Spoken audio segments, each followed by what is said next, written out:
ही अॼु अख़बार में छा आयो आहे? हर रोज़ सुठियूं सुठियूं तस्वीरूं ईंदियूं आहिनि।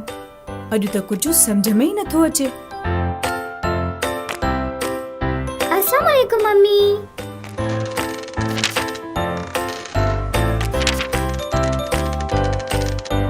अम्मी खे छा थियो आहे? सलाम कयो, जवाब न ॾिनो। अम्मी छा थियो? फातिमा, ॾिस त अॼु ई अख़बार में छा आयो आहे। रोज़ रोज़ सुठियूं सुठियूं तस्वीरूं ॾिसण लाइ मिलंदियूं हुयूं। अॼु ख़बर न आहे ही छा थियो आहे। अरे अम्मी, ही त बार ऐं लाइन ग्राफ आहिनि। छा छा? कहिड़ा ग्राफ? अम्मी, बार ऐं लाइन ग्राफ। ही ग्राफ असांजे मुल्क जे पॉपुलेशन जे बारे में आहिनि। अच्छा, हिन ग्राफ सां असांखे ख़बर पइजी सघे थी त असांजे मुल्क में केतिरा माण्हू आहिनि? हाँ अम्मी, बिल्कुल ख़बर पइजी सघे थी। बार ग्राफ में असां ॾिसी सघूं था त पाकिस्तान जी पॉपुलेशन 2012 खां 2015 ताईं ॾेखारियल आहे ऐं हर साल ही वधी रही आहे। 2012 में पॉपुलेशन 178.91 मिलियन हुई।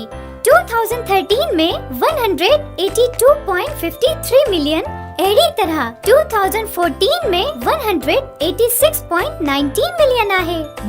ऐं 2015 में असांजे मुल्क जी टोटल पॉपुलेशन 189.87 मिलियन हुई। बिल्कुल ठीक अम्मी। त अम्मी, छा तव्हां न्यूज़पेपर में असांजे शहर जे टेम्परेचर जो ग्राफ रीड करे सघो थियो? हाँ।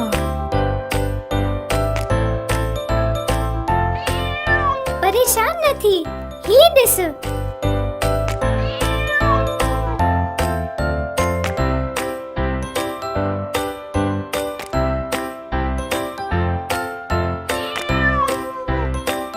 ही लाइन ग्राफ असांखे हिक ॾींहं जे टेम्परेचर जे बारे में ॿुधाए रहियो आहे।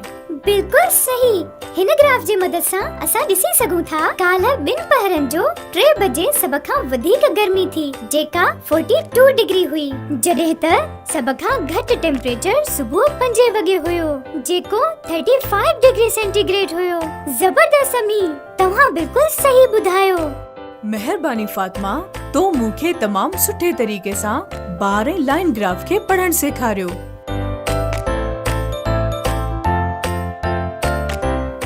हाणे तव्हां हिन ग्राफ खे ॾिसो ऐं ॿुधायो त स्कूल जे ॿारनि जो सभ खां फेवरेट ऐं लीस्ट फेवरेट शेप कहिड़ो हुयो?